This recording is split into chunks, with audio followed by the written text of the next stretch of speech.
राजनीति में कुछ नतीजे सिर्फ आंकड़े नहीं होते, वो एक कहानी कहते हैं, एक बड़े और गहरे बदलाव की कहानी। आज हम भारत की एक विधानसभा सीट हट्टा का विश्लेषण करेंगे, जहां सिर्फ 5 सालों में चुनावी समीकरण 36% तक बदल गए। आखिर ये कैसे हुआ? चलिए इसकी परत दर परत पड़ताल करते हैं।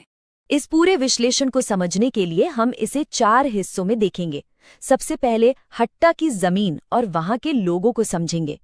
फिर 2023 के नतीजों के आंकड़ों में गोता लगाएंगे। इसके बाद पिछले 30 सालों के सफर को देखेंगे कि ये सीट कैसे बदली, और आखिर में उस ब्लूप्रिंट पर बात करेंगे जो इतने बड़े अंतर को पाटने का एक रास्ता दिखा सकता है।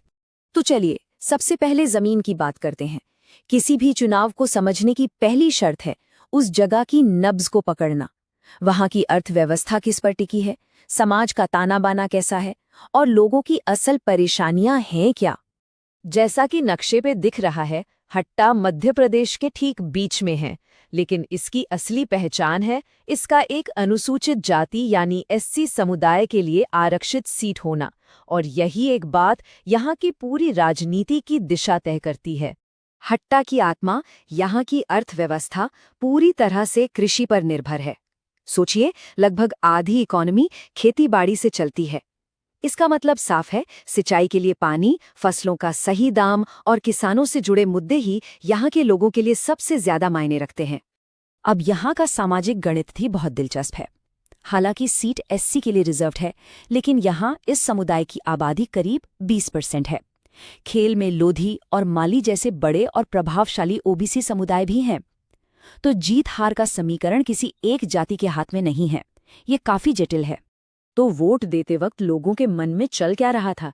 शिकायतें बहुत सीधी और जमीनी थीं। गांव की टूटी सड़कें, आती जाती बिजली, युवाओं के लिए नौकरियों की भारी कमी और अच्छे स्कूल अस्पताल का ना होना। ये सिर्फ सुविधाओं की कमी नहीं है, ये हर नागरिक के सम्मान के साथ जीने के अधिकार से जुड़ा सवाल है, जो हमारे संविधान का भी मूल आधार है। तो हट्टा का मिजाज समझने के बाद अब सीधे उन आंकड़ों पर आते हैं जिन्होंने 2023 में सबको चौंका दिया। ये नंबर 1 बहुत बड़ी और साफ कहानी कहते हैं। 57,021। ये सिर्फ एक संख्या नहीं है, ये जीत का अंतर है।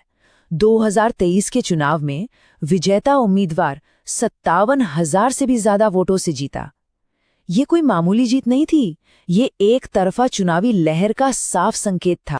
ये टेबल कहानी को और भी साफ कर देती है। देखिए, 2018 में बीजेपी का वोट शेयर 48% था, जो 2023 में उछलकर लगभग 68% हो गया, सीधा 20% का उछाल। वहीं कांग्रेस का वोट शेयर 35% से घटकर 31% पर आ गया, और नतीजा, जीत का अंतर 19,000 से बढ़कर सीधे 57,000 हो गया, जबकि वोटिंग लगभग उतनी ही रही। ये चार्ट उस खाई को दिखाता है जो सिर्फ 5 सालों में दोनों मुख्य पार्टियों के बीच बन गई। 2018 में जहां फासला लगभग 13% का था, वो 2023 में बढ़कर 36% से भी ज्यादा हो गया। राजनीति की भाषा में इसे भूस्खलन कहते हैं। तो इसका मतलब क्या निकलता है? विश्लेषण साफ इशारा करता है कि ये जीत सिर्फ किसी एक उम्मीदवार की नहीं थी। इसके पीछे थी जमीनी स्तर पर बूथ तक बनाई गई एक मजबूत राजनीतिक मशीनरी और जातिगत समीकरणों को साधने की एक बहुत सोची समझी रणनीति। पर यह भूस्खलन रातों रात नहीं हुआ, इसकी जड़ें गहरी हैं। इसके पीछे एक लंबी राजनीतिक यात्रा है, जो दिखाती है कि कैसे हट्टा एक टक्कर वाली सीट से धीरे धीरे एक पार्टी के गढ़ में बदल गई। इस टाइमलाइन को देखिए। 1998 में कांग्रेस यहाँ बहुत मजबूत थी। 2013 तक आते आते मुकाबला एकदम कांटे का हो गया, लेकिन उसके बाद बीजेपी ने अपनी पकड़ लगातार मजबूत की और 2023 तक ये सीट पूरी तरह से एक तरफा होगी। ये एक स्विंग सीट के एक मजबूत किले में बदलने की पूरी कहानी है। और इस कहानी में एक और दिलचस्प मोड़ है। आमतौर पर जब मुकाबला एक तरफा हो जाता है तो लोग वोट देने में कम रुचि दिखाते हैं, लेकिन हट्टा में इसका ठीक उल्टा हुआ। जैसे जैसे जीत का अंतर बढ़ता गया, वोट डालने वाले लोगों की संख्या भी बढ़ती गई। तो अब सबसे बड़ा सवाल ये उठता है कि इतने बड़े अंतर को कोई विपक्षी दल कैसे पाट सकता है? क्या वापसी मुमकिन है? विश्लेषण इसके लिए एक 4-मुखी रणनीति का प्रस्ताव करता है, जिसे चतुर्मुख सिद्धांत का नाम दिया गया है। ये रणनीति 4 मजबूत स्तंभों पर टिकी है। पहला है चुनावी चेहरा, यानी सभी नाराज समुदायों को एक छत के नीचे लाना।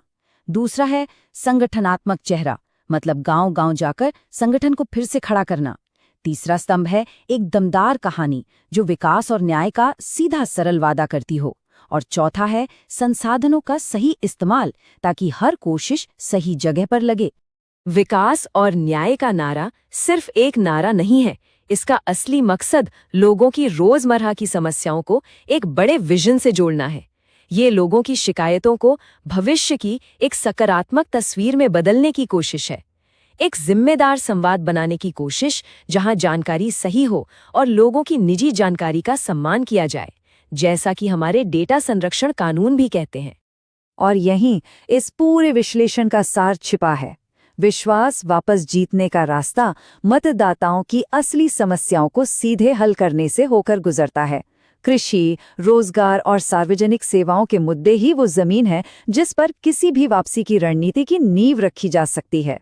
तो अंत में ये विश्लेषण एक बड़ा सवाल छोड़ जाता है, क्या जमीनी स्तर पर एक एक वोटर से दोबारा जुड़कर, उनकी समस्याओं को सुनकर और उन पर काम करके लगभग 60,000 वोटों के इस विशाल अंतर को पाटा जा सकता है? ये सवाल सिर्फ हट्टा के लिए नहीं, बल्कि पूरे देश की राजनीति के लिए गहरे मायने रखता है। अगर आप भी अपने क्षेत्र में एक जन केंद्रित नेता बनकर बदलाव लाना चाहते हैं, तो blueprintstrategies.ai से संपर्क करें। हमारी ईमेल आईडी है mgr@blueprintstrategies.ai और फ़ोन नंबर है 08042041602। राजनीति से परे एक उद्देश्य,